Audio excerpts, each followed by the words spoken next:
Hello दोस्तों, फिर से आपका स्वागत है मेरे नए वीडियो में। मुझे ना आप लोगों से एक थोड़ी सी शिकायत है। आप लोगों ने प्लीज़ आप मुझे वहाँ पे कमेंट बॉक्स में बताइए। ये पास आने के बाद फिर से क्या हो जाएंगे, वो दूर हो जाएंगे आपके इम्पल्स का फॉर्मूला के रखो या फिर याद रखो। ये बहुत बार आपको स्ट्रेन भी बड़ा आसान है, टेंशन की कोई बात नहीं। स्ट्रेन का मतलब है ना प्लैंक कांस्टेंट।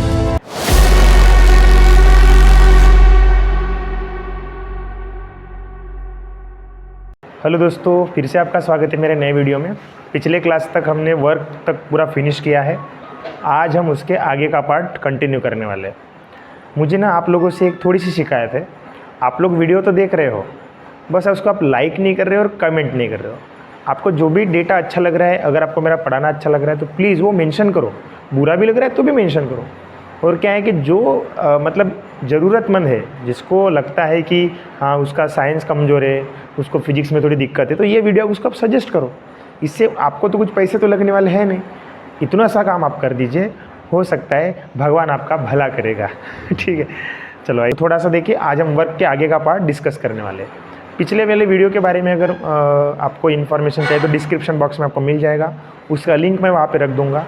लेकिन मुझे एक सिंपल आपसे एश्योरेंस चाहिए कि जो भी मैं पढ़ा रहा हूँ क्या आपको समझ रहा है या नहीं समझ रहा है, उसके बारे में प्लीज़ आप मुझे वहाँ पे कमेंट बॉक्स में बताइए। ओके, तो देखा उस पर्टिकुलर ट्रक का इम्पैक्ट आपके बॉडी के ऊपर उल्टा पड़ेगा। हो सकता है जैसे वो ट्रक पहले रेस्ट में था, आपने उसको हाथ लगाया तो कुछ भी नहीं हुआ आपको, लेकिन जैसे वो ट्रक स्पीड से आया और आप उसके सामने आए तो आपके साथ क्या होगा शायद मुझे बताने की ज़रूरत नहीं है। ठीक है, आप समझ गए आप मैं क्या कहना चाहता हूँ। तो वही होता है मोमेंटम। मोमेंटम का मतलब होता है किसी मास वाले बॉडी का किसी दूसरे ऑब्जेक्ट के ऊपर कैसे इम्पैक्ट होगा, जैसे वो कुछ सर्टेन वेलोसिटी से आएगा, तो उस पर्टिकुलर चीज़ को मोमेंटम बोलते हैं।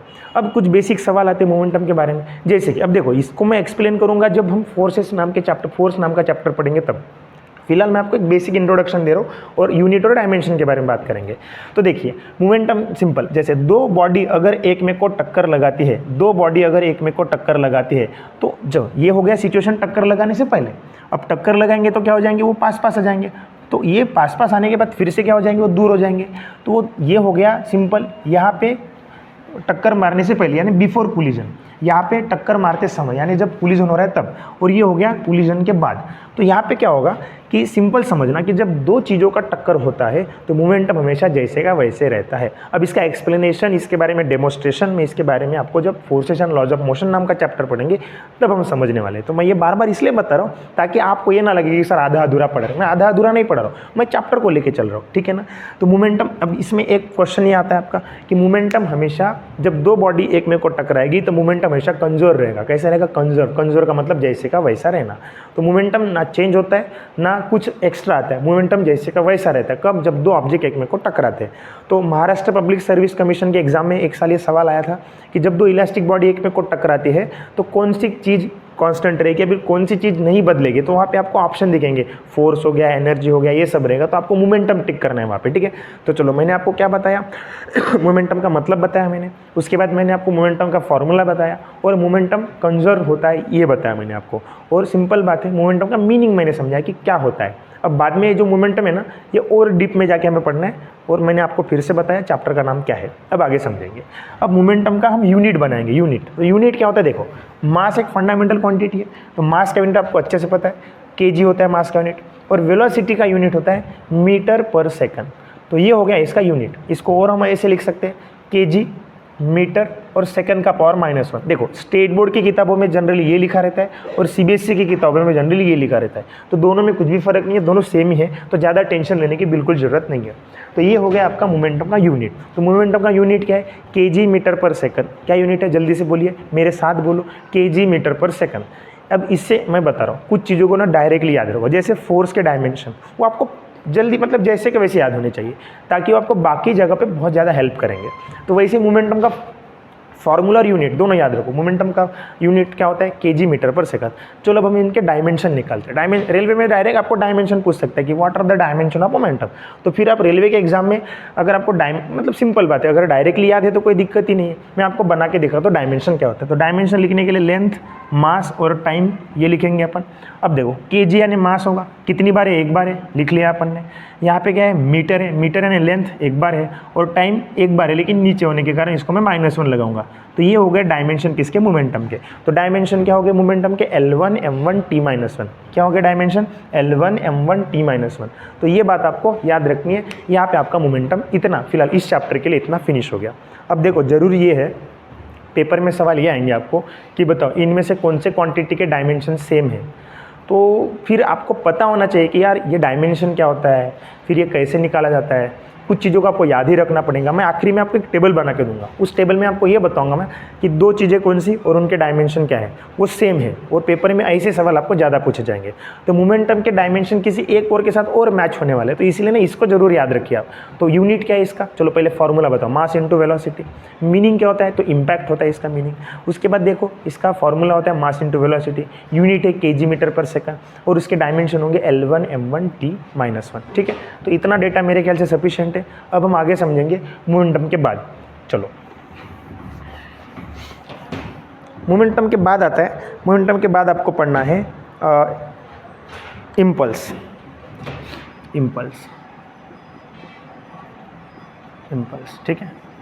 चलो इम्पल्स को, चलो देखो इम्पल्स समझते। तो इसमें ना आप ज़्यादा टेंशन मत लीजिए, ठीक है। देखो बहुत आसान है।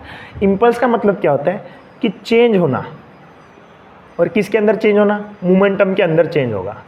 तो समझ लेना वही होता है इम्पल्स। इम्पल्स मतलब क्या, चेंज इन मोमेंटम, ठीक है, ओनली चेंज इन मोमेंटम, याद रखना हमेशा। इसमें आपको टाइम वगैरह का कुछ मतलब रिलेशन जोड़ना नहीं है। तो इम्पल्स का सिंपल मीनिंग होता है मोमेंटम के अंदर जो बदलाव होगा उसी को हम इम्पल्स बोलते हैं। यानी मोमेंटम अगर P है तो उसके सामने हम डेल्टा लगा देंगे, ठीक है। आपने फोर्स का फॉर्मूला पढ़ा होगा, rate of change of momentum with respect to time, तो वो हो गया फोर्स।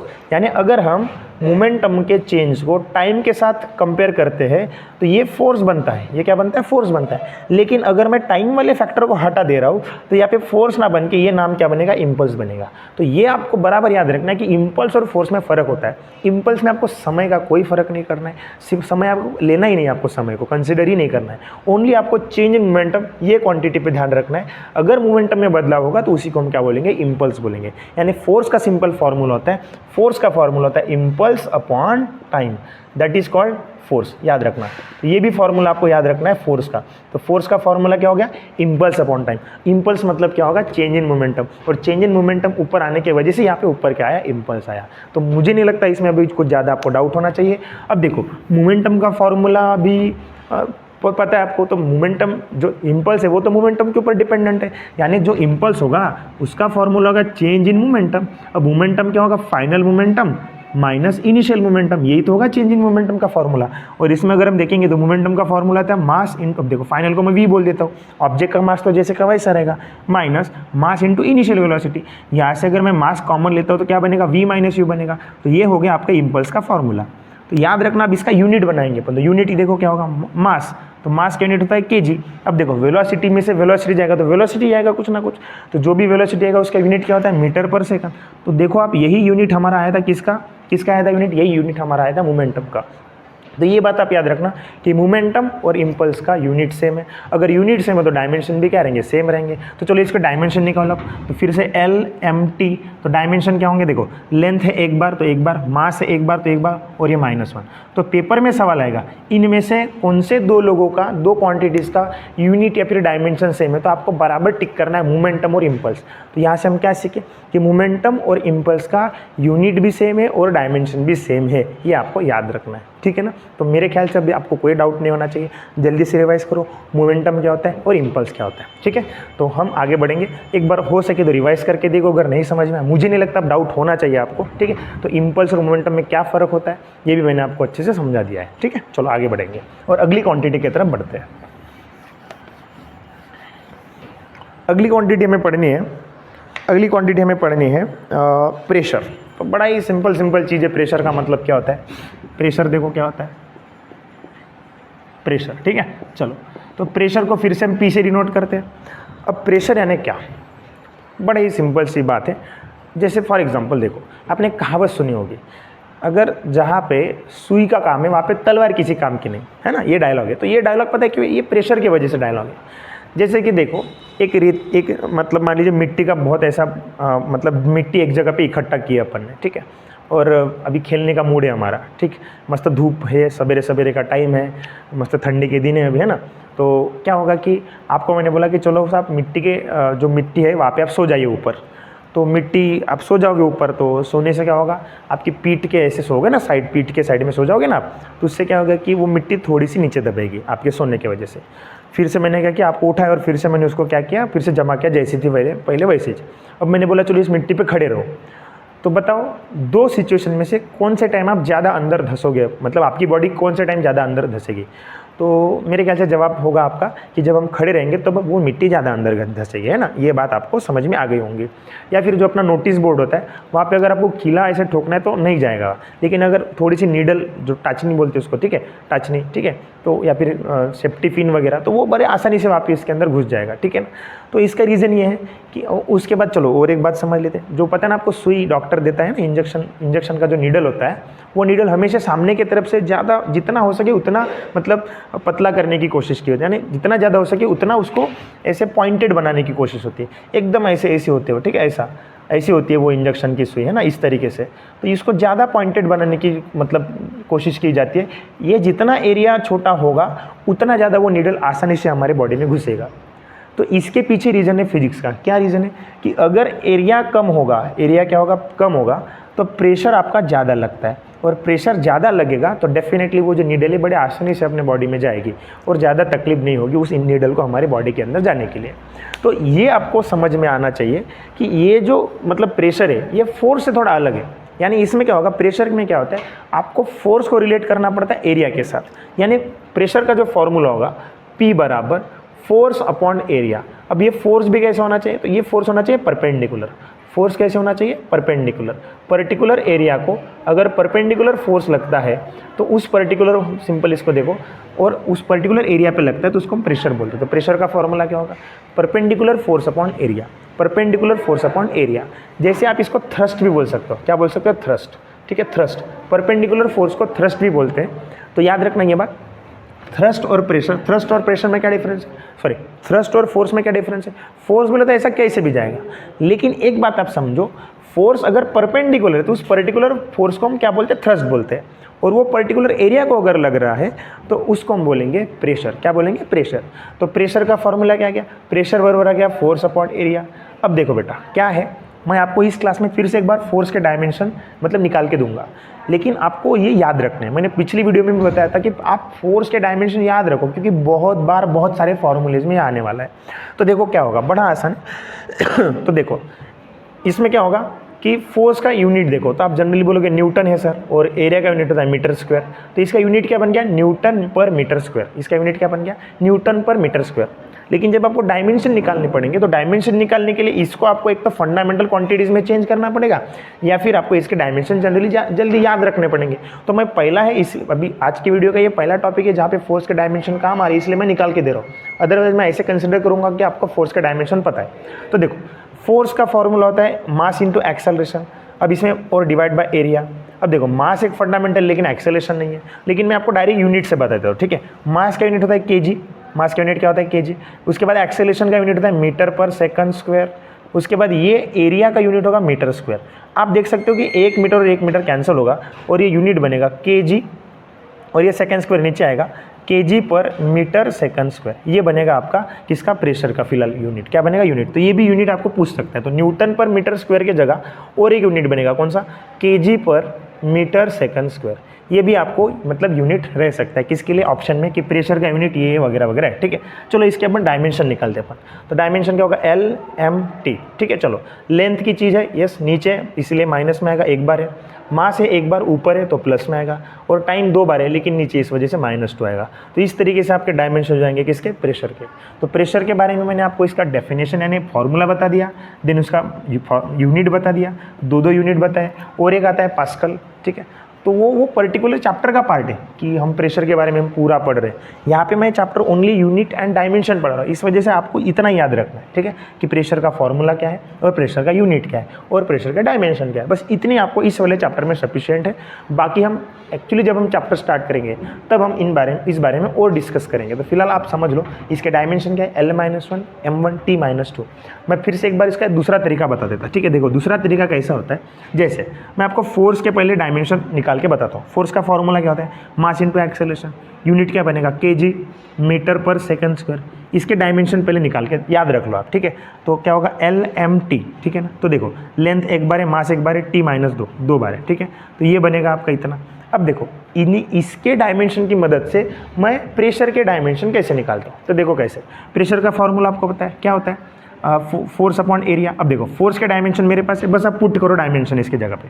तो क्या होगा L1, उसके बाद M1, देन T-2, और ये क्या है एरिया। एरिया का क्या होता है मीटर स्क्वायर। तो मीटर स्क्वायर यानी लेंथ, तो लेंथ कितनी बार होगी, 2 बार होगी यहाँ पे। समझ में आई बात। तो इस तरीके से ये बन गया। अब इसको कैंसिल आउट करो, जो कैंसिल आउट हो रहा है। तो ये 1 - 2 का -1, L-1, M के लिए कुछ भी नहीं है और T के लिए भी कुछ भी नहीं है। तो देखो यही डायमेंशन आए, देखो जो मैंने पहले निकाल के दिए थे। तो इस तरीके से भी आप डायमेंशन निकाल सकते हो। तो ज़्यादा कन्फ्यूजन की बात नहीं, याद रखिए आप। तो ये ज़्यादा आसान तरीका है। तो आपको क्या याद रखना है, फोर्स के डायमेंशन याद रखो। क्या है फोर्स के डायमेंशन, L1 M1 T-2। क्या है फोर्स के dimension, L1 M1 T-। Side में लिख के रखो या फिर याद रखो, ये बहुत बार आपको काम आएगा। फिर से एक बार, फोर्स के डायमेंशन क्या है, L1 M1 T-2। बस आप इसको याद रखो, बाकी चीज़ें आपके लिए और ज़्यादा आसान होने वाली है। तो टेंशन की कोई बात नहीं है। जल्दी से देखो, ये हो गया हमारा प्रेशर, ठीक है ना। और प्रेशर के बारे में हम डिटेल में पढ़ेंगे जब वो एक्चुअली चैप्टर स्टार्ट होगा। तो फिलहाल यूनिट और डायमेंशन मैंने बता दिया। तो मेरे ख्याल से मुझे नहीं लगता कि यहाँ पे कोई डाउट होगा। एक बार मैं फिर से थोड़ा सा शार्प रिवाइज करते हैं। चलो बताइए, प्रेशर का फॉर्मूला क्या होता है, परपेंडिकुलर फोर्स अपॉन एरिया। अगर थ्रस्ट अपॉन एरिया रहेगा तो भी वो बराबर है, क्योंकि थ्रस्ट यानी परपेंडिकुलर फोर्स होता है।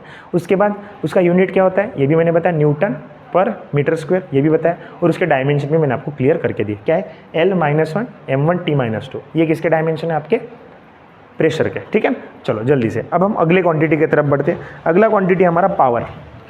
अगला क्वांटिटी क्या है, पावर। चलो बढ़िया बात करेंगे पावर के बारे में, ठीक है, ओके। तो देखो पावर क्या होता है। देखिए जनरली कोई इंसान किसी दूसरे इंसान से पावरफुल है, इसका रीज़न क्या है, जैसे मैंने आपको एक काम दिया और एक आपके दोस्त को भी मैंने एक काम, वही काम करने को दिया। आपके दोस्त ने उस काम को 10 दिन में किया, लेकिन आपने उसी काम को 5 दिन में किया। यानी एक बात याद रखिए, आपने उसी काम को कम समय में किया ना, इसका मतलब आप ज़्यादा पावरफुल हो। तो पावरफुल का डेफिनेशन ताकत से नहीं पकड़ना, आप किससे पकड़ोगे, आप पकड़ोगे उसको कितने समय में वो कितना काम करता है। दैट इज कॉल्ड पावरफुल, है या नहीं है, समझ में आई बात। तो वही बात हमें यहाँ पे फॉर्मूले के अंदर भी दिखती है। तो पावर का जो फॉर्मूला होता है वो होता है कितना काम करते हो, यानी पावर को भी हम P से डिनोट करते हैं। तो कितना काम करते हो और कितने समय में करता है। तो यहाँ पे देख सकते हो आप कि आपको ये पर्टिकुलर फॉर्मूला मिल गया, किसका, पावर का। तो पावर का फॉर्मूला क्या होगा, work upon time, work per unit area, that is called work पर unit time, that is called power. इसको हम पावर बोलते हैं, ठीक है ना। अब देखो इसका यूनिट, देखो आपको यूनिट पता होनी चाहिए। तो वर्क का यूनिट जूल होता है और ये टाइम होता है सेकंड, तो जूल पर सेकंड में होगा। उसके बाद इसका एक दूसरा यूनिट होता है वैट, इसके बारे में भी आपको पता होना चाहिए, वैट, ठीक है। वैट ये इलेक्ट्रिक पावर होता है, तो हम इसके बारे में इलेक्ट्रिसिटी वाले चैप्टर में पढ़ेंगे, ठीक। तो ध्यान रखो, तो पावर का यूनिट क्या होगा, वैट, यूनिट क्या होगा, जूल पर सेकंड। अब देखो वर्क के डायमेंशन मैंने आपको ऑलरेडी बना के दिए थे, एक बार मैं आपको फिर से बना के दे दूंगा, चिंता की कोई बात नहीं है। तो देखो मैंने आपको बोला था कि फोर्स के डायमेंशन आप याद रखो, इससे हम क्या करेंगे, पावर के भी, मतलब सभी के, बहुत सारे लोगों के हम डायमेंशन निकाल सकते हैं। जैसे देखो पावर का फॉर्मूला मैंने आपको क्या बताया, वर्क अपॉन टाइम। अब देखिए वर्क जो है इसका फॉर्मूला आपको याद होना चाहिए, क्या है, force into displacement upon time. तो मैं यहाँ पे लिखता हूँ force into displacement upon time. अब देखो सभी के, देखो डिस्प्लेसमेंट यानी फंडामेंटल क्वांटिटी है, टाइम यानी फंडामेंटल क्वांटिटी है। फोर्स फंडामेंटल क्वांटिटी नहीं है, बट मेरे पास उसके डायमेंशन है। तो चलो देखते हैं फोर्स के डायमेंशन क्या है, L1 M1 T-2, ये हो गए फोर्स के डायमेंशन। ये क्या है, डिस्प्लेसमेंट, डिस्प्लेसमेंट का मतलब लेंथ, तो एक बार length divide by time, time कितनी बार है, एक बार है, तो नीचे एक बार आएगा। अब जो सॉल्व कर रहे हैं, सॉल्व हो रहा है, सॉल्व करो। 1 + 1 न्यूमरेटर तो एडिशन होगा, तो क्या होगा, L2 M-1, एक डिनोमिनेटर है तो ऊपर जाएगा तो -1 हो जाएगा, तो -2 - 1 -3, तो ये होगा T-3। So these are the dimension of power. ये बहुत इंपॉर्टेंट है, याद रखना, आपको पावर के डायमेंशन भी पूछ सकता है। तो जल्दी मतलब जितना जल्दी आपके दिमाग में फोर्स के डायमेंशन नहीं है ना, उतना जल्दी आप इसके डायमेंशन याद नहीं करना है आपको हो जाएगा धीरे धीरे, समझ में आएगा। मतलब प्रैक्टिस करो, जितना जल्दी आप आंसर निकालने की कोशिश करोगे एग्जाम में, उतने जल्दी आपको कैसे होगा वो सब। जब आप फोर्स के डायमेंशन याद रखोगे तो आपको सब कुछ बड़े आसानी से होगा, क्योंकि बहुत सारे क्वांटिटीज़ में फोर्स का फॉर्मूला आएगा। इसीलिए मैं बता रहा हूँ फोर्स के डायमेंशन याद रखो, आपको बाकी डायमेंशन निकालने के लिए आसानी होने वाली है, ठीक है ना। तो जल्दी से यहाँ पे समझ में आए तो पावर का फॉर्मूला क्या है, joule sorry work upon time, unit क्या है जूल पर सेकंड, और दूसरा क्या है वैट भी है, ठीक है। यहाँ से हम वर्क का भी एक फॉर्मूला बना सकते हैं। वर्क बराबर होगा power multiply by time, work बराबर क्या होगा पावर मल्टीप्लाई बाय टाइम।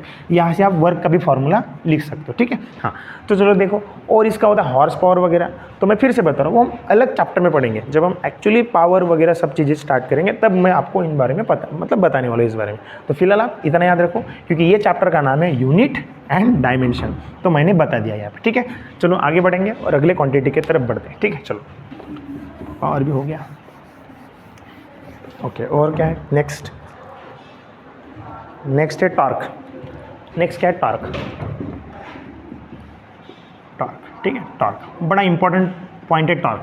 बहुत सारे लोगों को टॉर्क नहीं समझता, जनरली जिनका 11वीं साइंस नहीं था और उन्होंने ITI किया है, उन्होंने कुछ मतलब मान लीजिए पॉली किया है 10वीं के बाद, तो उनके कॉन्सेप्ट ज़्यादा क्लियर नहीं रहते हैं, ठीक है। वो बस पढ़ते हैं पास होने के लिए, और सिंपल बात है, और वो गवर्नमेंट करना चाहते हैं, तो उनको ये सब क्वांटिटी के बारे में ज़्यादा नहीं पता होता, क्योंकि ये सब 11वीं 12वीं का पार्ट है। तो टॉर्क का मतलब क्या होता है, टॉर्क यानी सिंपल, जैसे आप किसी ऑब्जेक्ट को ऐसे ऊपर फेंकते हो तो ज़रूरी नहीं कि वो गोल घूमेगा, लेकिन अगर आप किसी ऑब्जेक्ट को गोल घुमाने के लिए फेंकते हो, यानी गोल घुमाने वाले फोर्स के हिसाब से फेंकते हो, तो समझ लेना वही हमारा टॉर्क है। तो टॉर्क का फॉर्मूला क्या होगा, देखो टॉर्क को हम डिनोट करते हैं टाउ से, ये सिंबल है टाउ यानी टॉर्क, और इसका फॉर्मूला होगा, देखो टॉर्क यानी मैंने क्या बोला फोर्स ही होता है, बस वो गोल घूमता है, तो बस आपको रेडियस लगा देना है मल्टीप्लिकेशन में, ठीक है। तो याद रखना, क्योंकि रेडियस आएगा गोल घूमेगा, तो सिंपल बात है। तो टॉर्क का फॉर्मूला क्या हो गया, टॉर्क का फॉर्मूला हो गया R × F, R बोले तो रेडियस वेक्टर और F बोले तो फोर्स। अब देखो सिंपल इसका यूनिट बनाओ, तो इसका यूनिट क्या होगा न्यूटन, और ये होगा मीटर। याद करो ये किसके जैसा है, याद करो ये किसके जैसा है, क्योंकि पेपर में सवाल यही आएगा, कौन सा यूनिट और किसके डायमेंशन सेम है, ऑप्शन में आपको बराबर ढूंढ के देने। तो देखो न्यूटन मीटर, ये मेरे ख्याल से किसके जैसा, वर्क जैसा है, क्योंकि वर्क का फॉर्मूला क्या था फोर्स इंटू डिस्प्लेसमेंट, फोर्स का यूनिट क्या है न्यूटन और डिस्प्लेसमेंट का मीटर, तो फिर से वहाँ पे न्यूटन मीटर। तो एक बात समझ लेना, टॉर्क का यूनिट और वर्क का यूनिट दोनों का सेम है, ठीक है। तो ये भी आप ऐसे अपने कॉपी में नोट डाउन करके रखो, क्योंकि लास्ट में तो वैसे मैं डब्बा बना के देने वाला हूँ। चलो इसके डायमेंशन निकलते, जो वर्क के डायमेंशन होंगे वही इसके डायमेंशन होंगे। देखो फिर से यहाँ पे फोर्स आया, तो आपको पता है ये देखो मैंने क्या क्या बताया, टॉर्क का फॉर्मूला बताया मैंने, टॉर्क का यूनिट बताया, अब हम डायमेंशन निकालेंगे, क्योंकि चैप्टर का नाम ही है यूनिट एंड डायमेंशन। तो चलो देखते हैं आगे बढ़ेंगे। तो न्यूटन यानी फोर्स, फोर्स का डायमेंशन क्या है L1 m1 t-2, और यहाँ पे क्या है ये मीटर बोले तो L1 1 + 1 2, यानी क्या होगा L2 m1 t-2। देखिए यही डायमेंशन आपके वर्क के आए थे कि नहीं, एक बार चेक कर लो अपने कॉपी में। और देखो इसलिए आपको समझना है कि टॉर्क जो है और यहाँ पे जो सिंपल डायमेंशन टॉर्क के और वर्क के डायमेंशन एकदम सेम है। तो पेपर में सवाल आएगा, ऑप्शन देगा, आपको बोलेगा बताओ इनमें से ऐसी कौन सी दो क्वांटिटी जिनके डायमेंशन सेम है, और वहाँ पे आपको कहीं ना कहीं वर्क मिलेगा एंड टॉर्क मिलेगा, तब आपको यही ऑप्शन टिक करना है, ठीक है। यही ऑप्शन आपको टिक कर रहा है, ठीक है। आगे बढ़ेंगे तो क्या क्या पढ़े हमने, मोमेंटम और इम्पल्स के डायमेंशन सेम होते हैं, और हमने अभी क्या समझा टॉर्क और वर्क के डायमेंशन सेम होते हैं। चलो आगे समझेंगे, अगले क्वांटिटी की तरफ बढ़ते हैं। टॉर्क के बारे में आपको और क्या बता सकते हैं, देखो टॉर्क जो है is equal to radius into F होता है। मान लो फोर्स जैसे का वैसा है, तो यानी कांस्टेंट है, तो ये क्या बनेगा torque is directly proportional to radius. यानी ये मतलब समझ लेना, जितना ज़्यादा रेडियस होगा उतना ज़ोर से आप चीज़ों को घुमा सकते हो वहाँ से, ठीक है। यानी ज़्यादा टॉर्क रहेगा वहाँ पे। उसके बाद जितना कम रेडियस होगा उतना कम आप टॉर्क एक्सपीरियंस करोगे उस पर्टिकुलर जगह पे। ये आपको याद रखना है, ठीक है ना। बहुत बढ़िया बात है। वो आपको लट्टू मुत्ते वाला वीडियो पता होगा आजकल, तो वो जो पंखे को रुकाने की इनका जो मतलब प्रोसेस है पूरा, वो जो करके दिखाते हैं, तो यहाँ पे भी यही कॉन्सेप्ट इस्तेमाल होता है। ये वाला कॉन्सेप्ट और एक दूसरा V = R ओमेगा वाला, ये ओमेगा बोले तो एंगुलर वेलोसिटी, V मतलब लीनियर वेलोसिटी। तो इसमें क्या होता है कि जैसे देखो यहाँ पे अगर आप सही से देखोगे तो V is directly proportional to the radius होगा। जितना ज़्यादा रेडियस होगा उतना ज़्यादा वेलोसिटी आप एक्सपीरियंस करोगे। एक्चुअली ये लीनियर वेलोसिटी है, और ये कौन सी वेलोसिटी है, एंगुलर वेलोसिटी है। एंगुलर मतलब गोल घूमने वाली वेलोसिटी, और लीनियर मतलब स्ट्रेट जाने वाली वेलोसिटी। तो जितना ज़्यादा रेडियस होगा उतना ज़्यादा लीनियर वेलोसिटी वहाँ पे एक्सपीरियंस होगा, जितना कम रेडियस होगा उतना कम वेलोसिटी आप एक्सपीरियंस करोगे। अब एक सिंपल सा एग्जाम्पल, तो लट्टू मुत्ते वाले बाबा जी आप देखे होंगे, तो वहाँ पे क्या करते हो, पंखे के एकदम, जैसे ये पंखा है, ये फ़ैन है, ये फ़ैन है ऐसे, ये फ़ैन है ऐसे, वैसे मान लो ये फ़ैन है कुछ, ठीक है, ये फ़ैन है ऐसा, तो फ़ैन के पास वाले एरिया को वो पकड़ने की कोशिश करते हैं और वो पंखा रुकाने की कोशिश करते हैं। क्यों ऐसा? क्योंकि उनको फिजिक्स आता है। फिजिक्स कैसे आता है? क्योंकि सेंटर से थोड़ा कम दूरी पर ना, बहुत ज़्यादा दूरी पर नहीं कर सकते। अगर यहाँ पे हाथ लगा तो हो सकता है उनके हाथ को कुछ डैमेज हो जाएगा। वो क्या करते हैं, पास वाले हिस्से को पकड़ते हैं। पास वाले हिस्से में कैसे, रेडियस कम तो उनका लीनियर वेलोसिटी का जो एक्सपीरियंस होगा वो भी कम होगा, और वेलोसिटी अगर कम हुई तो उसको फोर्स का एक्सपीरियंस भी कम होगा वहाँ पे। तो ये बात आप मतलब उनको आती है, क्या आती है कि जितना रेडियस मतलब जितना हम सेंटर के पास से पकड़ेंगे उस पंखे को, उतना वो हमें ज़्यादा मतलब उतना हमें कम वो हर्ट करेगा, उतना हमें कम लीनियर वेलोसिटी वहाँ पे एक्सपीरियंस होगा।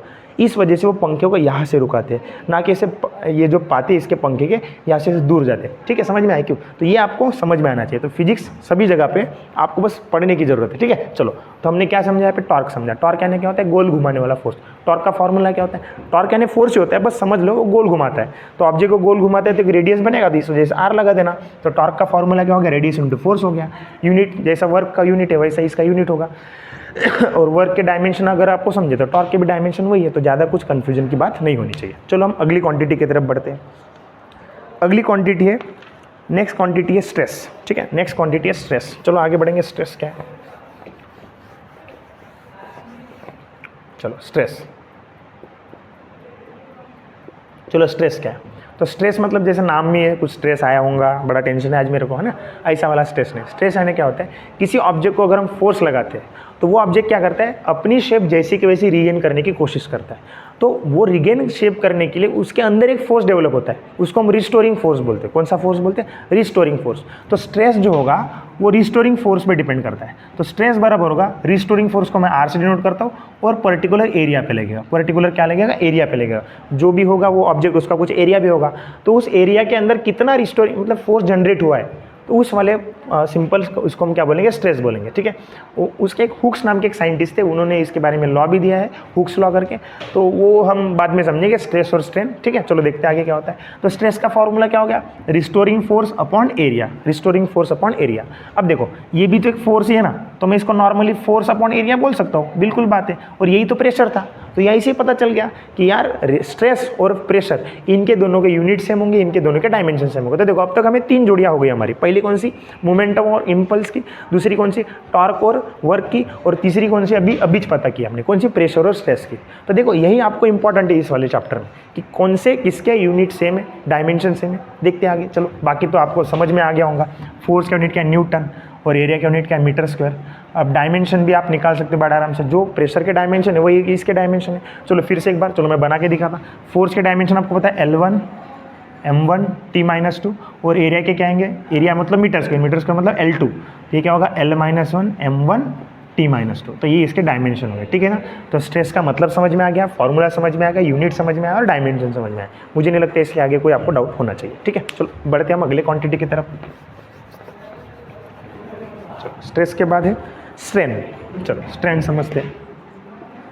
स्ट्रेन, चलो तो स्ट्रेन यानी क्या होता है, स्ट्रेन भी बड़ा आसान है, टेंशन की कोई बात नहीं। स्ट्रेन का मतलब होता है, जैसे मान लो किसी कोई ऑब्जेक्ट को ऐसे हम खींच रहे हैं तो उसके लेंथ में चेंज होगा, तो ओरिजिनल लेंथ बदल रही है ना, तो ओरिजिनल लेंथ बदल रही है, तो सिंपल उसी को हम स्ट्रेन बोलते हैं। तो स्ट्रेन का फॉर्मूला क्या होता है, change in length, change in length यानी ऑब्जेक्ट की लेंथ में चेंज होना डिवाइडेड बाय ओरिजिनल लेंथ। ठीक है, डिवाइडेड बाय ओरिजिनल लेंथ। तो इसी को हम क्या बोलते हैं, इसी को हम बोलते हैं स्ट्रेन। तो स्ट्रेन का फॉर्मूला क्या बनेगा, ये तो मैंने बताया, डेफिनेशन बताया, क्या होगा definition, change in length per unit original length, यानी ओरिजिनल लेंथ के मुकाबले लेंथ में कितना बदलाव हो रहा है, दैट इज कॉल्ड स्ट्रेन होगा। स्ट्रेन का फॉर्मूला क्या होगा, डेल्टा एल, डेल्टा बोले तो चेंज इन लेंथ, और एल बोले तो परमानेंट जो भी उसकी ओरिजिनल लेंथ थी वो। तो स्ट्रेन का फॉर्मूला कुछ ऐसा बनेगा। अब देखो यहाँ पे क्या हो रहा है, स्ट्रेन के ऊपर लेंथ है और नीचे भी लेंथ है, तो दोनों का यूनिट वैसे भी कैंसिल हो जाएगा, क्योंकि लेंथ का यूनिट भी मीटर होता है, इसका यूनिट भी मीटर होगा, मीटर मीटर क्या होगा, कैंसिल। तो एक बात आप समझ लेना है कि स्ट्रेन एक ऐसा क्वांटिटी है जिसको कोई यूनिट नहीं है, नो यूनिट, ये बात आप याद रखो, इसको कोई भी यूनिट नहीं है, और अगर यूनिट नहीं है तो डायमेंशन भी नहीं होंगे, ये भी बात आप याद रखोगे। ठीक, चलो तो स्ट्रेन क्या है, इसको यूनिट नहीं है। मैं आपको और कुछ बताता हूँ, स्ट्रेन के साथ साथ ऐसे और कुछ चीज़ें जिनको यूनिट बिल्कुल नहीं है, जैसे कि रिलेटिव डेंसिटी हो गया। ठीक है, रिलेटिव डेंसिटी, रिलेटिव डेंसिटी यानी क्या होता है, रिलेटिव डेंसिटी, तो डेंसिटी, किसी भी ऑब्जेक्ट की डेंसिटी को अगर हम वाटर के डेंसिटी के साथ कंपेयर करेंगे that is called relative density. उसके बाद रिफ्रैक्टिव इंडेक्स हो गया, इसको भी कोई यूनिट नहीं है, रिफ्रैक्टिव इंडेक्स को भी यूनिट नहीं है, रिलेटिव डेंसिटी को भी यूनिट नहीं है, स्ट्रेन को भी यूनिट नहीं है, और बहुत सारी चीज़ें। लेकिन फिलहाल इस चैप्टर के लिए आपको ये 3 नाम बड़े इंपॉर्टेंट है। कौन से?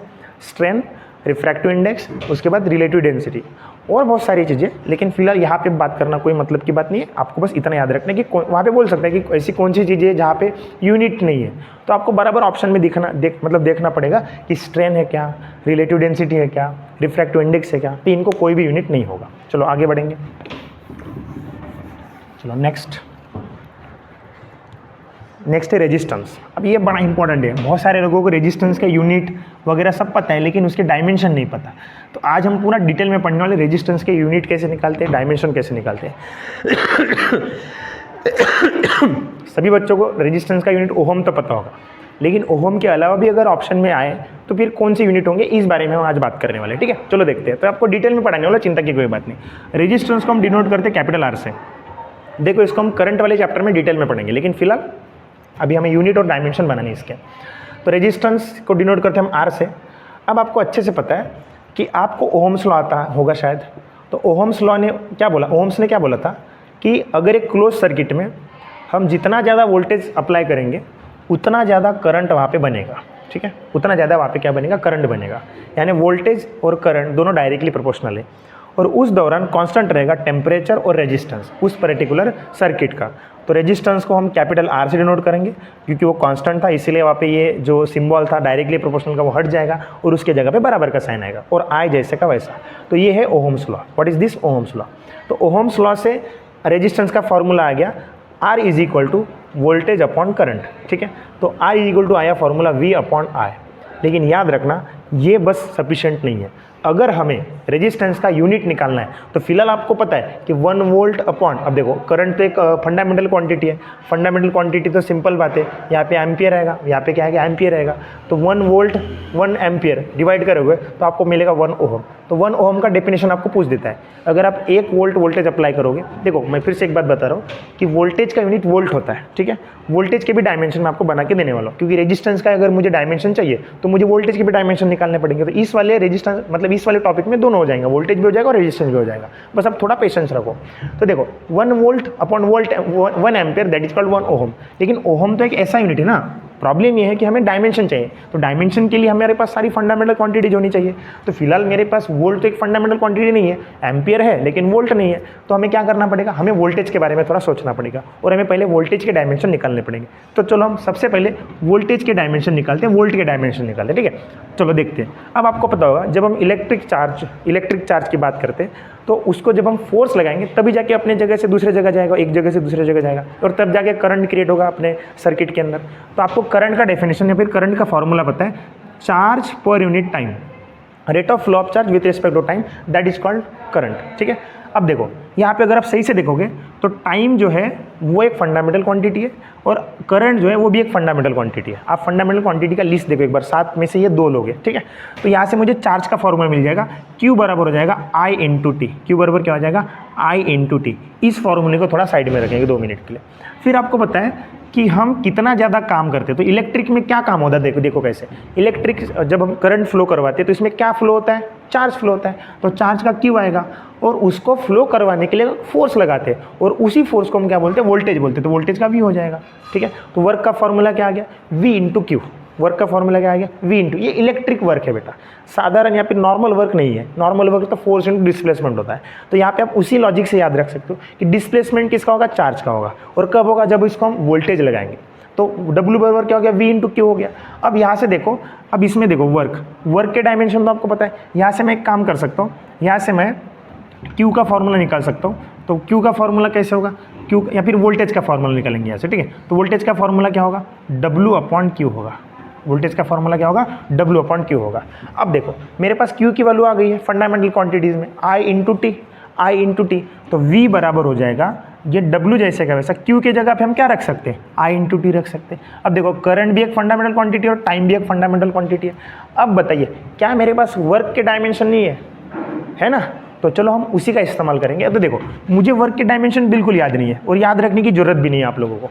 आपको फोर्स के डायमेंशन याद है ना, बस वो याद रखो। एक बार फिर से फोर्स के डायमेंशन क्या है, L1 M1 T-2, इन्हीं का इस्तेमाल करो। अब देखो कैसे मैं निकालता हूँ वोल्टेज के भी डायमेंशन, ठीक है। देखो ये कोई नहीं पढ़ाएगा आपको चीज़ें रट्टा मारने को बोलती है, लेकिन रट्टा नहीं मारना, आपको समझना है चीज़ों को, ठीक है। चलो देखते हैं। तो दिक्कत आएगा सर, हाँ। तो देखो यहाँ पे क्या होगा, वर्क। तो वर्क जो होगा, वर्क के डायमेंशन हम कैसे निकालेंगे, तो वोल्टेज बराबर वर्क का फॉर्मूला क्या होता है, फोर्स इंटू डिस्प्लेसमेंट। तो चलो वहाँ पे रख के देखो, force into displacement divided by I into T. अब एक बात बताओ कि आपको फोर्स के डायमेंशन याद नहीं है? पुट करो वहाँ पे। चलो फोर्स के डायमेंशन क्या होंगे, फोर्स होगा L1 M1 T-2। उसके बाद ये क्या है, डिस्प्लेसमेंट है टाइम बोले तो L1।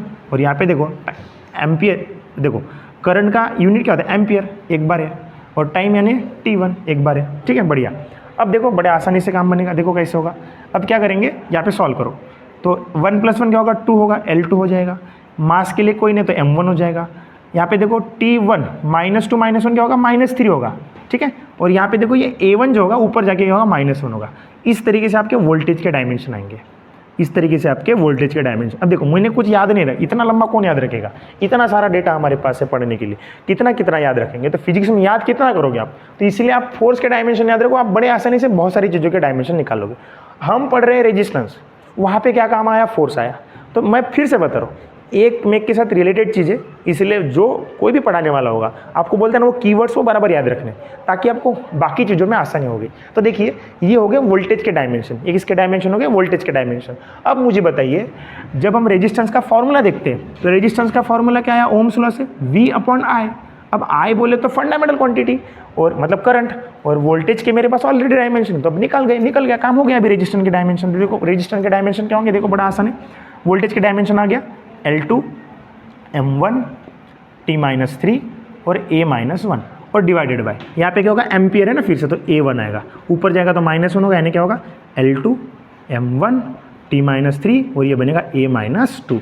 और ये हो गया हमारे डायमेंशन किसके, रेजिस्टेंस के। तो जल्दी जल्दी बताओ रेजिस्टेंस समझा क्या आपको, रेजिस्टेंस फॉर्मूला क्या होता है, V/I। डेफिनेशन वगैरह मैं फिर से बता रहा हूँ यार, हम यूनिट और डायमेंशन चैप्टर पढ़ रहे हैं, तो यहाँ पे फॉर्मूला, यूनिट और डायमेंशन ये पढ़ाना मेरा काम है, बाकी हम इसके बारे में बाद में पढ़ेंगे, ठीक। तो जल्दी से देखो, हमारा यूनिट क्या होता है रेजिस्टेंस का, ओहम होता है। उसके बाद वोल्ट एम्पियर भी होता है। उसके बाद हमने रेजिस्टेंस के डायमेंशन भी निकाले, और रेजिस्टेंस के डायमेंशन निकालते निकालते हमने वोल्टेज के भी डायमेंशन निकाले। तो पेपर में ये भी पूछ सकता है, ये रेलवे की एग्जाम है, यहाँ पे डीप में साइंस पूछेगा आपसे, वोल्टेज के डायमेंशन पूछेंगे। आपको तो किसी ने पढ़ाया नहीं और सवाल आते हैं ऐसे, तो वोल्टेज के डायमेंशन क्या, तो ये सवाल आ सकता है, इसलिए जल्दी से इसको इंपॉर्टेंट मार्क करो। और इसके बाद रेजिस्टेंस के डायमेंशन भी पूछ सकता है, ठीक। तो मेरे ख्याल से इतना आपको सफिशिएंट होगा, रेजिस्टेंस के बारे में याद नहीं करना है, टाइम पे निकलते आना चाहिए, क्योंकि समय नहीं रहता, इसलिए मैं बोल रहा ना, फोर्स के डायमेंशन याद रखो, बाकी चीज़ों में आपकी आसानी होगी, ठीक। चलो तो यहाँ तक हम आ गए, अब हम आगे बढ़ेंगे, रेजिस्टेंस हमारा यहाँ पे फिनिश हो गया, ठीक। चलो ठीक, चलो रेजिस्टेंस के बाद क्या आएगा, रेजिस्टेंस के बाद सरफेस टेंशन, ये भी बड़ा इंपॉर्टेंट फैक्टर है। सरफेस टेंशन, सरफेस टेंशन, चलो सरफेस टेंशन को हम डिनोट करते हैं टी से, ठीक है, टी। सरफेस टेंशन को हम टी से डिनोट करते हैं। और सरफेस टेंशन यानी होता क्या, तो सरफेस टेंशन यानी होता क्या है कि जैसे कोई एक फ्लूइड है, ठीक है, या फिर हम पानी मान लेते हैं, पानी को एक ग्लास में मैंने भरा है ऐसे, या फिर कहीं भी आप देखो, जब भी आप पानी ऐसे जमा हुआ देखोगे तो वहाँ पे के ऊपर एक लेयर बनती है, ठीक है, एक लेयर बनती है, ऐसे लेयर फॉर्म होती हुई दिखती है। और वो जो लेयर होती है वो हर चीज़ को जो भी उसके ऊपर आएगी उसके एक फोर्स लगाती है, और उसका कुछ लेंथ होता है। तो याद रखना, सरफेस टेंशन का फॉर्मूला होता है फोर्स अपॉन लेंथ। क्या होगा, फोर्स अपॉन लेंथ।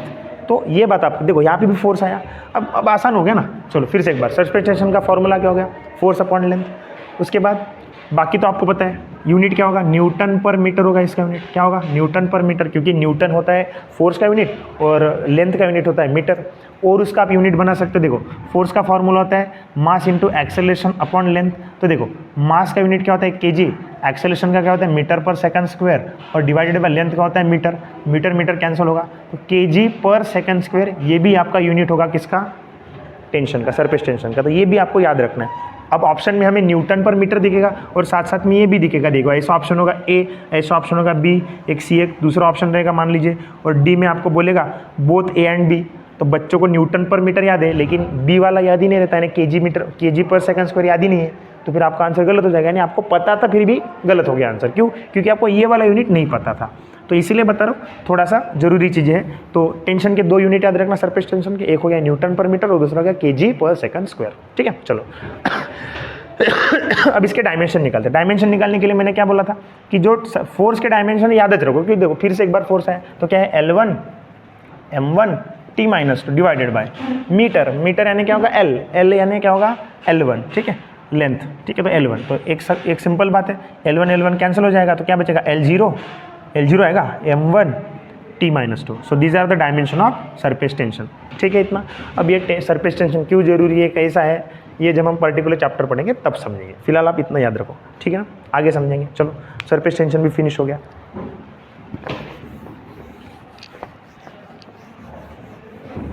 उसके बाद नेक्स्ट क्वांटिटी है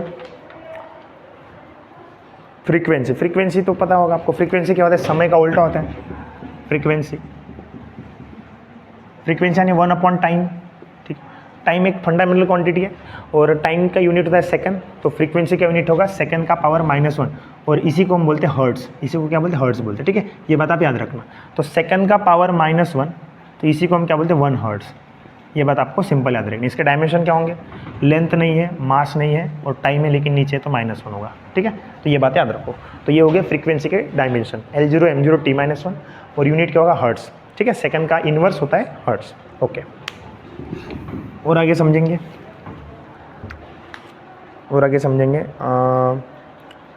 इलेक्ट्रिक फील्ड के डायमेंशन देखो क्या होता है, force upon charge, force per unit charge, that is called electric field, ठीक है। तो फोर्स के डायमेंशन पता है, चार्ज के डायमेंशन आपको निकालने को बताया था मैंने। देखो फोर्स के चलो यूनिट पहले निकालो इसका, न्यूटन पर coulomb, that is called unit of electric field. ये इलेक्ट्रिक फील्ड है, फिर से देख लो एक बार। इलेक्ट्रिक फील्ड क्या करती है, चार्ज को फोर्स लगाती है, यानी पर्टिकुलर चार्ज को कितना फोर्स अप्लाई कर रही है, that is called electric field. तो उसी को हम बोलेंगे सिंपल E = F/Q। फिर से एक बात होगा, इलेक्ट्रिक फील्ड क्या करती है, चार्ज को फोर्स लगाती है, ऐसे याद रखो ना। तो फोर्स अपॉन चार्ज, यूनिट क्या होगा, फोर्स का यूनिट क्या होता है, न्यूटन, और चार्ज का क्या होता है, कूलम। अब चलो इसका डायमेंशन निकालते हैं। डायमेंशन क्या होंगे, देखो फोर्स के डायमेंशन L1 m1 t-2। अब चार्ज तो फंडामेंटल है नहीं, लेकिन चार्ज को हमने फंडामेंटल क्वांटिटी में कन्वर्ट किया था जब हम रेजिस्टेंस पढ़ रहे थे। आपको पता है Q बराबर होता है I × T। यहाँ पे करंट और टाइम दोनों क्या है, फंडामेंटल क्वांटिटी है।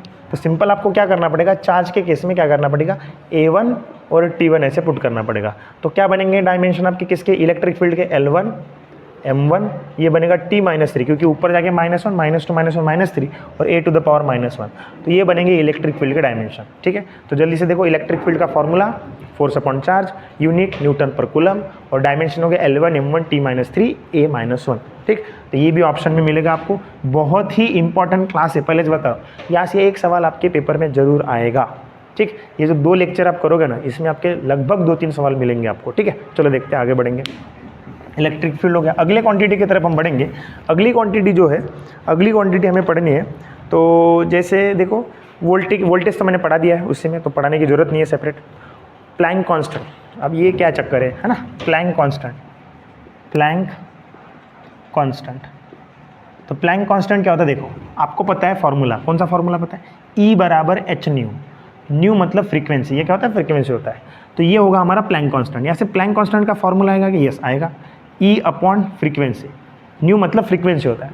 अब फ्रीक्वेंसी किसका उल्टा, टाइम का उल्टा होता है। तो आप यहाँ से मुझे ये बता सकते हो कि E मतलब तो एनर्जी, और यहाँ पे जो फ्रीक्वेंसी होगा उसका उल्टा रेसिप्रोकल, तो इसका रेसिप्रोकल क्या होगा, टाइम होगा, यानी मैं T लिख सकता हूँ। तो प्लैंक कांस्टेंट का फॉर्मूला क्या आ गया, E × T, और एनर्जी बोला तो वर्क। तो यहाँ से बताओ ये फॉर्मूला क्या बनेगा, वर्क × टाइम। अब बताओ, टाइम जो है वो तो फंडामेंटल क्वांटिटी है, बस मुझे वर्क के डायमेंशन पता होंगे तो मैं आराम से प्लैंक कांस्टेंट के डायमेंशन बता सकता हूँ। तो यूनिट क्या बनेगा इसका, जूल सेकंड, क्योंकि वर्क का यूनिट जूल होता है या फिर एनर्जी का यूनिट जूल होता है और टाइम का यूनिट सेकंड। तो जल्दी से बताओ, what is the unit of Planck constant. तो आपका आंसर क्या आएगा, जूल सेकंड। क्या आएगा, जूल सेकंड, ठीक है, जूल सेकंड। तो जल्दी से प्लैंक कांस्टेंट का यूनिट जूल सेकंड। अब इसके डायमेंशन निकालते, तो वर्क के डायमेंशन आपको पता है, पहले फोर्स के डायमेंशन निकालेंगे फिर वर्क के मिल ही जाएंगे आपको। तो क्या होंगे डायमेंशन, देखो वर्क का फॉर्मूला होता है फोर्स × डिस्प्लेसमेंट, और ये टाइम जैसे का वैसा। फोर्स के डायमेंशन क्या, L1 m1 t-2। उसके बाद ये क्या है, लेंथ है, तो लेंथ का क्या होगा, L1 होगा, लेंथ का क्या होगा, L1 होगा। और टाइम का क्या होगा t1 होगा। तो इसको सॉल्व करो तो क्या होगा L2 m1 और -2 + 1 क्या होगा -1 होगा। तो ये होंगे डायमेंशन किसके, हमारे प्लैंक कांस्टेंट के। तो पता हो, पहले कोई डाउट है तो जल्दी से, कोई सवाल होगा तो बोलिए। क्लियर हो गया पूरा। तो प्लैंक कांस्टेंट का फॉर्मूला, प्लैंक कांस्टेंट का यूनिट और प्लैंक कांस्टेंट के डायमेंशन। मैं बता रहा हूँ ना बेटा, आपको कोई इतना डिटेल में नहीं पढ़ाएगा, आपको बस बोलेगा बेटा प्लैंक कांस्टेंट का ये है वो है, लेकिन एक्चुअली सॉल्व कैसे किया जाता है ये अभी भी बहुत लोगों को मतलब दिक्कत देता है। तो आप लोगों को दिक्कत नहीं देगा आज से, क्योंकि आपने ये लेक्चर देखा है पूरा अच्छे से, ठीक है। तो प्लैंक कांस्टेंट का फॉर्मूला था वर्क इनटू टाइम। कैसे आता है क्या आता है मैंने पूरा बताया। न्यू मतलब फ्रीक्वेंसी, फ्रीक्वेंसी किसका उल्टा होता है, टाइम का, इस वजह से यहाँ पे टी आया। तो ये डिवाइड में तो टाइम मल्टीप्लाई में हो जाएगा क्योंकि उल्टा है। बाकी फॉर्मूला आपको समझ में आ गया होगा, ठीक है। बाकी वर्क के डायमेंशन और टाइम के डायमेंशन सिंपल मल्टीप्लाई करो, आपको जो भी मिलेगा वो आपका आंसर रहेगा। तो क्या है डायमेंशन प्लैंक कांस्टेंट के, L2 m1 t-1। फिनिश हो गया यहाँ पे, ठीक है। चलो आगे बढ़ेंगे, अगले क्वांटिटी की तरफ बढ़ते हैं। बस अभी 2-3 ही क्वांटिटी बची है। लगभग हमने पहला लेक्चर और दूसरा लेक्चर मिलकर लगभग 20 के ऊपर क्वांटिटीज पढ़ लिए हैं। तो ज़रूरी ये है कि वो दोनों लेक्चर आप देखिए, इससे क्या होगा आपकी ही क्वेश्चन बराबर रहेंगे, ठीक है। आगे समझो, आगे एंगुलर मोमेंटम। अगला टॉपिक कौन सा, एंगुलर मोमेंटम। एंगुलर मोमेंटम, ठीक है। चलो इसका फॉर्मूला क्या होगा, इसको डिनोट करते हैं L से। L बोले तो क्या होगा, एंगुलर मोमेंटम होगा। एंगुलर मोमेंटम का फॉर्मूला होता है, बड़ा ही ज़्यादा आसान फॉर्मूला है। L बराबर होता है लीनियर मोमेंटम, और एंगुलर होना का मतलब क्या होता है, गोल घूमना, यानी इसके सिंपल मल्टीप्लाई में रेडियस आ जाएगा। सो ये होगा फॉर्मूला किसका, एंगुलर मोमेंटम का। तो एंगुलर मोमेंटम का फॉर्मूला क्या होता है, linear momentum multiply by radius. Linear momentum हमने पढ़ा है अच्छे से, इसके डायमेंशन, इसका यूनिट हमने ऑलरेडी पढ़ा है, और रेडियस मतलब मीटर होगा, यानी यूनिट इसका मीटर होगा। तो यूनिट क्या बनेगा पहले इसके फॉर्मूला देखो। मोमेंटम का फॉर्मूला था mass into velocity multiply by radius. Unit क्या बनेगा, kg। वेलोसिटी का यूनिट क्या होता है, मीटर पर सेकंड, और रेडियस का यूनिट क्या होता है, मीटर। तो यूनिट क्या बनेगा इसका कंप्लीट वाला, kg मीटर स्क्वायर पर सेकंड, ये बनेगा इसका यूनिट। चलो डायमेंशन बना के दो, तो क्या बनेंगे डायमेंशन इसके, L, M और T। लेंथ कितनी बार है, 2 बार है, बढ़िया।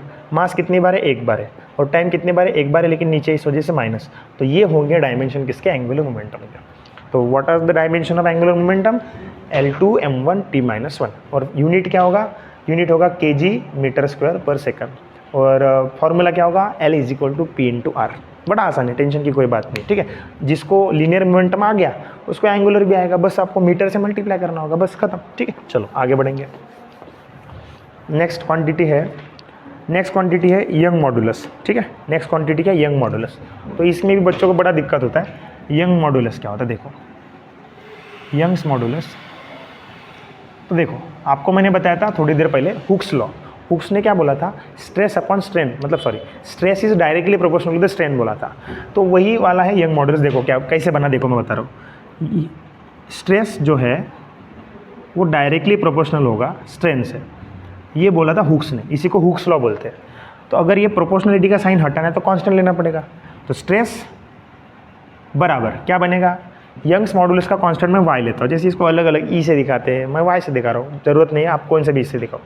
और ये होगा स्ट्रेन, तो यहाँ से मुझे क्या मिलेगा, ये जो y है ना, that is called Young's modulus. तो यंग y बराबर फॉर्मूला मिलेगा stress upon strain, stress upon strain. अब एक बात बताओ, स्ट्रेन जो है उसके पास तो कोई यूनिट ही नहीं है, यानी इसका यूनिट चाहे कुछ भी हो हमें कोई फर्क नहीं पड़ेगा, हमें ओनली यूनिट किसका चाहिए, स्ट्रेस का चाहिए। तो स्ट्रेस किसके, अभी थोड़ी देर पहले मैंने बताया था स्ट्रेस का यूनिट प्रेशर के बराबर होता है ना। स्ट्रेस मतलब R/A, मैंने बताया था आपको। तो जो यूनिट प्रेशर का होगा ये भी उसका, इसका भी मतलब वही यूनिट होगा। देखो प्रेशर का यूनिट क्या था, फोर्स/एरिया, इसका यूनिट था ना। तो डायमेंशन, चलो इसका भी यूनिट क्या बनेगा, इसका भी यूनिट बनेगा फोर्स/एरिया, यानी क्या होगा, न्यूटन पर मीटर स्क्वायर। तो आपको याद रखना है क्या, यंग्स मॉडुलस का यूनिट क्या होगा, न्यूटन पर मीटर स्क्वायर। क्योंकि देखो स्ट्रेन का कोई यूनिट नहीं है, तो स्ट्रेन का कोई यूनिट नहीं, तो ओनली यूनिट किसका होगा, स्ट्रेस का होगा। तो स्ट्रेस का यूनिट क्या होता है, न्यूटन पर मीटर स्क्वायर। बाकी तो आपको अच्छे से पता है न्यूटन के डायमेंशन क्या होंगे, L1 m1 t-2, और यहाँ पे मीटर स्क्वायर यानी क्या होगा, यहाँ पे L-2 किस में आएगा, डिवाइड में आएगा। तो डिवाइड में आएगा तो क्या करेंगे, ऐसे L2 करेंगे, ठीक है, L2 करेंगे ऐसे। तो क्या होगा फिर ये L-1, क्योंकि 1 - 2 क्या होगा, -1, देन m1 और t-2। सो ये हो गए हमारे डायमेंशन किसके, यंग्स मॉडुलस के। तो बहुत सारे लोगों को ये पता ही नहीं है, और पेपर में क्वेश्चन दिखेंगे, और दिक्कत क्या होगी कि हमें आता नहीं है, सब आना चाहिए, ठीक है। तो जल्दी से देखो बनाते कैसे, बहुत ज़रूरी बात है, बनाते कैसे आपको पता होना चाहिए, ठीक है। तो जल्दी से देखो, क्योंकि कितनी चीज़ें याद करोगे आप, जब तक वो बेसिक नहीं पता तो याद भी नहीं होगा ना आपको। मुझे भी याद नहीं, मुझे याद नहीं है कुछ भी, मुझे बनाना आता है, मैं विद इन कुछ सेकंड में बना के दे सकता हूँ आप लोगों को। तो इससे क्या होगा, ज़्यादा नहीं पढ़ना पड़ेगा आपको। ये चैप्टर आपका यहीं पे फिनिश होने वाला है, ठीक है। चलो, तो यंग्स मॉडुलस हो गया। उसके बाद जो है एक फोर्स कांस्टेंट भी है, वो भी हम समझेंगे, और ये लास्ट टॉपिक है, उसके बाद फिनिश हो गया लेक्चर अपना। तो देखो, एक मैग्नेटिक फील्ड भी है, वो आपके लिए होमवर्क दे रहा हूँ मैं, ठीक है। मैग्नेटिक फील्ड का फॉर्मूला, मैग्नेटिक फील्ड के जो भी यूनिट वगैरह, डायमेंशन वगैरह, मैं आपको होमवर्क दे रहा हूँ, बड़ा आसान है, करके देखना। अभी फिलहाल मैं आपको फोर्स कांस्टेंट पढ़ाता हूँ। तो आपको पता है किसी भी चीज़ को आप खींचोगे तो उसको फोर्स लगाना पड़ेगा, और उसका लेंथ बदलेगा, यानी वो अपनी जगह से दूसरी जगह जाएगा, यानी एक डिस्प्लेसमेंट करेगा। तो होता क्या है, जितना ज़्यादा आप फोर्स लगाओगे उतना ज़्यादा क्या होगा, उतना ज़्यादा वो डिस्प्लेस करेगा, उतना ज़्यादा क्या करेगा, डिस्प्लेस करेगा, यानी एक जगह से दूसरी जगह। फॉर एग्जांपल एक स्प्रिंग है, ठीक है, इस स्प्रिंग को आपने ऐसे खींचा, तो खींचने के बाद ये ऐसा बनेगा ना, तो उसने कितना डिस्प्लेसमेंट किया, इतना, तो दैट इज़ एक्स। तो जितना ज़्यादा फोर्स लगाओगे आप, उतना ज़्यादा ये एक्स बढ़ेगा ना, सिंपल बात है। यानी आप यहाँ पे फोर्स लगाओगे तो ये अपनी जगह चेंज करेगा, यानी ज़्यादा डिस्प्लेसमेंट होगा, तो सिंपल बात है, जितना ज़्यादा फोर्स लगाओगे दैट इज वो डिस्प्लेसमेंट भी उतना करेगा, यानी force is directly proportional to the displacement. अब यहाँ पे देखो, यह इस साइन को हटाएंगे तो क्या होगा, एक कॉन्स्टेंट लेना पड़ेगा, इसको हम के बोलेंगे, तो एफ इक्वल टू के एक्स फॉर्मूला आएगा। ये 11वीं और 12वीं का पार्ट है बेटा, इसलिए ज़्यादा टेंशन लेने की बात नहीं है, हमें एग्जाम से मतलब है। तो एग्जाम में क्या आएगा, फोर्स का फॉर्मूला अगर के एक्स देखा तो हाँ बराबर है फॉर्मूला, क्यों, के मतलब कांस्टेंट, के मतलब एक्स मतलब डिस्प्लेसमेंट। तो ये जो के है ना, इसी को हम बोलते हैं बेटा फोर्स कांस्टेंट, इसी को क्या बोलते हैं हम लोग, फोर्स कांस्टेंट। और ये जो फोर्स कांस्टेंट का फॉर्मूला आएगा वो कैसा आएगा, के बराबर आएगा एफ अपॉन एक्स। देखो फिर से यहाँ पे फोर्स आया, तो अगर आपको फोर्स के डायमेंशन पता है तो आप आराम से निकाल सकते हो। यूनिट क्या होगा इसका, न्यूटन पर मीटर, है ना, न्यूटन पर मीटर। अब इसके बाद देखो इसके डायमेंशन कैसे निकालेंगे, L1 m1 t-2, ये हो गया फोर्स के dimension, divided by metre, metre बोले तो L1। यहाँ पे देखो L1 कैंसिल हो जाएगा, क्या होगा, L0 m1 t-2। ये फिनिश हो गया हमारे डायमेंशन। ऐसे कुछ डायमेंशन और आए थे हमारे, किसके आए थे एक बार देख लीजिए आप, ठीक है, सेम डायमेंशन आए थे हमारे, देख लो एक बार, अब भी थोड़ी देर पहले आए थे हमारे ये डायमेंशन ऐसे जैसे, ठीक है। तो देख लीजिए ये हो गया हमारे फोर्स कांस्टेंट के डायमेंशन, ठीक है ना। तो यहाँ पे हमारा ये पार्ट खत्म हो गया। हमने लगभग 20 के ऊपर आसपास क्वांटिटीज़ पढ़ी हमने पूरी, जिसके हमने यूनिट देखे, फॉर्मूले देखे और डायमेंशन देखे, ठीक। अब जो कुछ हिस्सा इसका बचा है, कैसे कि लाइट ईयर क्या होता है, एस्ट्रोनॉमिकल यूनिट क्या होता है, उसके बाद पार्सेक क्या होता है, इसके लिए मैं सेपरेट लेक्चर लगाऊंगा, वो ज़्यादा लंबा नहीं, 20 मिनट का वो लेक्चर बनेगा, जिसमें मैं आपको लाइट ईयर बताऊंगा, जिसमें मैं आपको पार्सेक बताऊंगा, जिसमें मैं आपको एस्ट्रोनॉमिकल यूनिट बताऊंगा। तो उस लेक्चर को, क्योंकि ये वीडियो काफ़ी लंबा हो चुका है ऑलरेडी, और लंबे वीडियो देखते वैसे बच्चे, पढ़ने वाले बच्चे देखते हैं, लेकिन होता क्या है, ये बहुत सारी तकलीफ होती है इसके पीछे, ठीक। तो अगले वीडियो में हम ये देखेंगे लाइट ईयर क्या होता है, एस्ट्रोनॉमिकल यूनिट क्या होता है, पार्सेक क्या होता है, पूरा डिटेल में पढ़ाऊंगा, टेंशन की कोई बात नहीं। और इसके बाद हम चैप्टर स्टार्ट करेंगे forces and laws of motion, तो उस चैप्टर के वीडियो के लिए भी वेट कीजिए, ठीक है। तो मिलेंगे हम अगले वीडियो में, तब तक के लिए आप पढ़ते रहिए। एग्ज़ाम पास में आ रहा है तो प्लीज़ पढ़ते रहिए, और कुछ भी डाउट होगा तो आप कमेंट बॉक्स में बताइए। और आपको ये वीडियो कैसा लगा ये तो ज़रूर आप बताइए कि आपको और क्या चाहिए हमसे, क्योंकि धीरे धीरे मैं कोशिश कर रहा हूँ कि जितने भी मैं चैप्टर हो सके पढ़ा सकूँ। इसमें फिजिक्स, केमिस्ट्री, बायो तीनों मेरे पढ़ाने की इच्छा है। प्रॉब्लम क्या है, समय का थोड़ा सा है, और कुछ रिस्पॉन्स नहीं देते कुछ लोग, तो वो भी थोड़ा सा निगेटिव माइंडसेट बन जाता है। तो मिलेंगे अगले क्लास में, तब तक के लिए पढ़ते रहिए।